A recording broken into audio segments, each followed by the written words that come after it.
നമുക്കൊപ്പം ശ്രീജിത്ത് കൂടി ചേരുന്നുണ്ട്. Sreejith, very good evening. കൊല്ലത്തെ വോട്ടർമാരുടെ മനസ്സിൽ എന്താ എന്ന ചോദ്യത്തിന്റെ ഉത്തരമാണ് നമ്മളിപ്പോൾ കേട്ടുകൊണ്ടിരിക്കുന്നത്.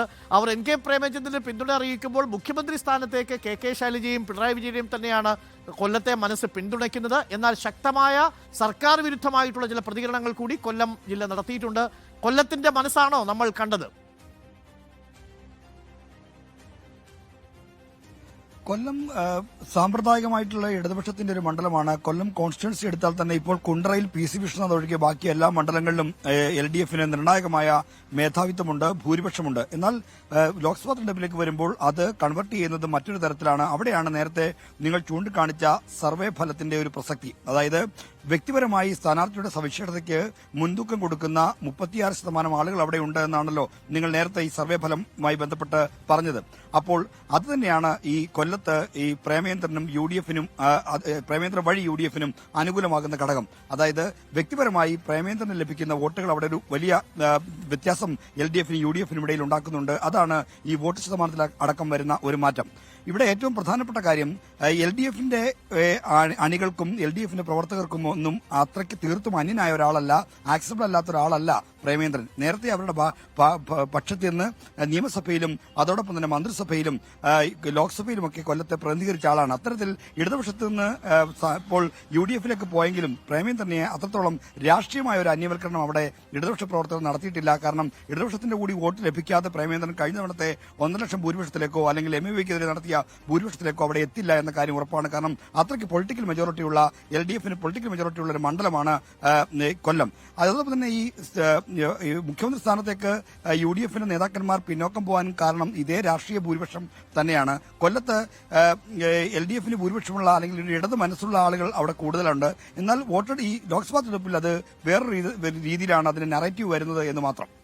അതായത് ശ്രീജിത്ത്, 2019 51% വോട്ട് എൻ കെ പ്രേമേന്ദ്രന് കിട്ടിയിരുന്നു. മൊത്തം പോൾ ചെയ്ത വോട്ടിന്റെ പകുതിയിലധികവും എൻ കെ പ്രേമേന്ദ്രൻ കൊണ്ടുപോയി. ഇപ്പോഴത്തെ നമ്മുടെ സർവേ ഫലങ്ങൾ കാണുന്നത് സമാനമായൊരു ട്രെൻഡ് ഇപ്പോഴും കൊല്ലം ലോക്സഭാ മണ്ഡലത്തിൽ തന്നെ നിലനിൽക്കുന്നു. മാത്രമല്ല മറ്റുള്ള മണ്ഡലങ്ങളെ, നമ്മളിപ്പോൾ കാസർഗോഡ് മണ്ഡലമാണ് നമ്മുടെ മുന്നിൽ ഫലം നൽകിയത്, അതിനെ അപേക്ഷിച്ച് ഈ സ്ഥാനാർത്ഥിയുടെ വ്യക്തിത്വത്തിന് ഈ കൊല്ലം ജില്ല വളരെ പ്രാധാന്യം കൊടുക്കുകയും ചെയ്തു. അതാണോ ഈ നിയമസഭയും ലോക്സഭയും തമ്മിലുള്ള വോട്ട് ഡിഫറൻസിന്റെ ഒരു വ്യത്യാസമായി നമുക്ക് കാണാൻ കഴിയുന്നത്? തീർച്ചയായും ഈ സ്ഥാനാർത്ഥിയുടെ വ്യക്തിത്വം അവിടെ ഒരു എക്സ്ഫാക്ടറായിട്ട് മാറുകയാണ്. കാരണം LDFന് പൊളിറ്റിക്കൽ മെജോറിറ്റിയുള്ള ഒരു മണ്ഡലത്തിൽ എന്തുകൊണ്ട് എൻ കെ പ്രേമേന്ദ്രൻ 2 തവണ തുടർച്ചയായി വലിയ ഭൂരിപക്ഷത്തിൽ വിജയിക്കുന്നു? ആദ്യം MA ബേബിയാണ് പരാജയപ്പെടുത്തിയത്, പിന്നീട് KN ബാലഗോപാലിനെ പരാജയപ്പെടുത്തി. ഈ ആദ്യം ബേബിയെ പരാജയപ്പെടുന്നതിനേക്കാൾ ഏതാണ്ട് 2 ഇരട്ടി വോട്ടുകൾ, 1,53,000 പേർ വോട്ടുകൾക്കാണ് KN ബാലഗോപാൽ തോറ്റത്. അവിടെ ശബരിമല അടക്കമുള്ള വിഷയങ്ങൾ അവിടെ കാരണമായിട്ടുണ്ട്. എങ്കിൽ പോലും അത്രയ്ക്കും വലിയൊരു മെജോറിറ്റിയിലേക്ക് വരുമ്പോൾ പ്രേമേന്ദ്രന്റെ ഒരു പാർലമെന്ററി എന്നുള്ള മികവ് അവിടെ കൊല്ലത്ത് രാഷ്ട്രീയ കക്ഷികൾക്കിടയിൽ ആ രാഷ്ട്രീയ ഭേദമന്യേ ആളുകൾ അംഗീകരിക്കുന്നുണ്ട്. പ്രത്യേകിച്ചും കഴിഞ്ഞ തവണത്തെ 2019 ലോക്സഭാ തെരഞ്ഞെടുപ്പ് സമയത്ത് പ്രേമേന്ദ്രൻ ഈ സമാനമായി അദ്ദേഹത്തെ സംഖ്യയാക്കുന്ന തരത്തിലുള്ള ചില പ്രചരണങ്ങൾ അവിടെ നടന്നിരുന്നു.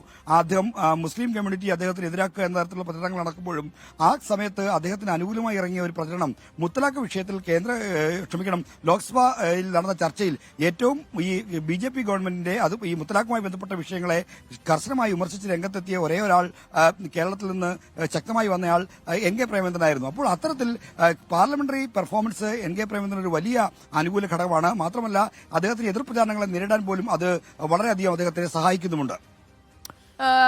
ശ്രീജിത്ത്, നമ്മൾ മുഖ്യമന്ത്രി ഈ ഘട്ടത്തിൽ, അതായത് ഒരു സർക്കാരിന്റെ പകുതി ഭരണം പിന്നിടുമ്പോൾ മുഖ്യമന്ത്രി സ്ഥാനത്തേക്ക് ആരെയാണ് ആഗ്രഹിക്കുന്നത് എന്ന ചോദ്യം കൂടി ഈ സർവേയുടെ ഭാഗമായിരുന്നു. അതിൽ കാസർഗോട്ടും കൊല്ലത്തും മുൻതൂക്കം കിട്ടുന്നത് കെ ശൈലജയ്ക്കാണ്. പിണറായി വിജയനെതിരെ അല്ലെങ്കിൽ സർക്കാരിനെതിരെ ഒരു ഭരണവിരുദ്ധ വികാരം നിലനിൽക്കുന്നു എന്നതിന്റെ സൂചനകൾ നമ്മൾ ഇന്ന് ഉന്നയിച്ച ചോദ്യങ്ങൾക്കുള്ള മറുപടികളിൽ കാണാൻ കഴിയുന്നില്ലേ ശ്രീജിത്ത്?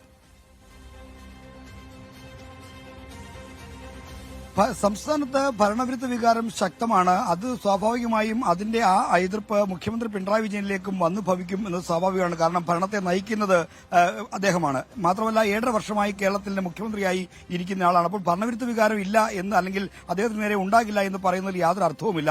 ആ ഭരണവിരുദ്ധ വികാരമാണ് സർവേയിലെ വിവിധ ചോദ്യങ്ങൾക്കുള്ള മറുപടിയിലൂടെ പ്രതിഫലിക്കുന്നത്.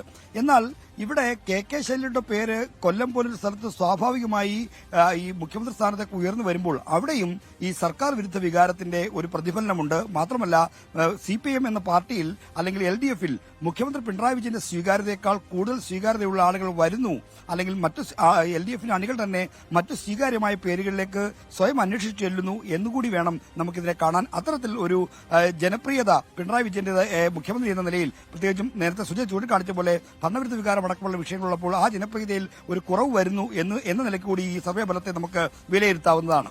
ഒരു കാര്യം കൂടി ശ്രീജിത്തെ, ഇപ്പം നമ്മൾ കാസർഗോഡിന്റെ കാര്യത്തിലും കാസർഗോഡ് നേരെ തിരിഞ്ഞു വരുന്നു. അതായത് കഴിഞ്ഞ തവണ കാസർഗോഡ് ഉണ്ടായിരുന്ന വിധി UDFന് അനുകൂലമായിരുന്നു. അത് കാസർഗോഡ് മണ്ഡലത്തിന്റെ രാഷ്ട്രീയ സ്വഭാവങ്ങളിൽ നിന്ന് വ്യത്യസ്തമായിരുന്നു. 75% CPMന് അല്ലെങ്കിൽ ഇടതുമുന്നണിക്ക് വിജയസാധ്യതയുള്ള മണ്ഡലമാണ് 1957 മുതൽ ഇങ്ങോട്ട് പരിശോധിച്ചാൽ ആകെ 4 തവണ മാത്രമാണ് മറുഭാഗത്തേക്ക് ചാഞ്ഞത്. അവിടെ ഇക്കുറി വീണ്ടും ഇടതുമുന്നണി തിരിച്ചു വരുന്നു എന്നതാണ് ഒരു സൂചന നമ്മുടെ സർവേ ഫലം പറയുന്നത്. അത് എന്തുകൊണ്ടായിരിക്കാനാണ് സാധ്യത? രാജ്മോഹൻ ഉണ്ണിത്താനെതിരെ ശക്തമായ വികാരം ഇല്ലതാനും.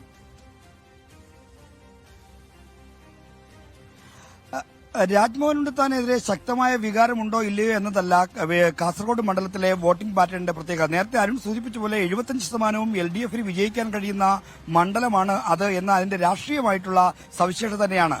പയ്യന്നൂർ, കല്യാശ്ശേരി, തൃക്കരിപ്പൂർ, കാഞ്ഞങ്ങാട് ഈ 4 മണ്ഡലങ്ങൾ ചേർന്നാൽ തന്നെ മൃഗീയ ഭൂരിപക്ഷം LDFന് നൽകാനുള്ള വോട്ട് അവിടെ ഭൂരിപക്ഷമുണ്ട്. എന്നാൽ എന്തുകൊണ്ട് 2019 തോറ്റു എന്ന് ചോദിച്ചാൽ അവിടെ 2 കാരണങ്ങളുണ്ട്. ഒന്ന്, ശബരിമലയുമായി ബന്ധപ്പെട്ട വിവാദ വിഷയങ്ങളിൽ ഉള്ള ഒരു വികാരം. മറ്റൊന്ന്, പെരിയ ഇരട്ടക്കൊലപാതക കേസ്.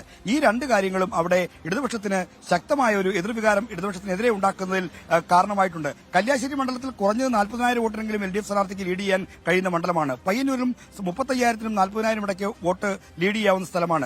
തൃക്കരിപ്പൂരിലേക്ക് വന്നാൽ 15,000 വോട്ട് വരെ നേടാവുന്ന സ്ഥലമാണ്. കാഞ്ഞങ്ങാടേക്ക് വന്നാൽ 30,000-ന് അപ്പുറത്തേക്ക് കടക്കുന്ന ഒരു ഭൂരിപക്ഷം അവിടെ നേടാം. ഉദുമയിൽ വന്നാൽ പോലും ഒരു 5,000-നും 10,000-നും ഇടയ്ക്കുള്ള മേൽക്കൈ നേടാൻ കഴിയുന്ന പൊളിറ്റിക്കൽ മെജോറിറ്റി ആ മണ്ഡലങ്ങളിലുണ്ട്.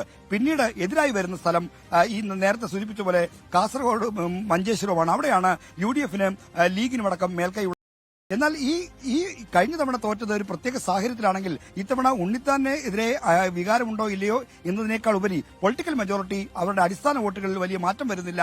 അതൊരു പ്രത്യേക ഘട്ടത്തിൽ വൈകാരിക തള്ളലിൽ മാറിപ്പോയത് ഒഴിച്ചാൽ ഇത്തവണ സുരക്ഷിതമാണെന്ന് വേണം കരുതാൻ.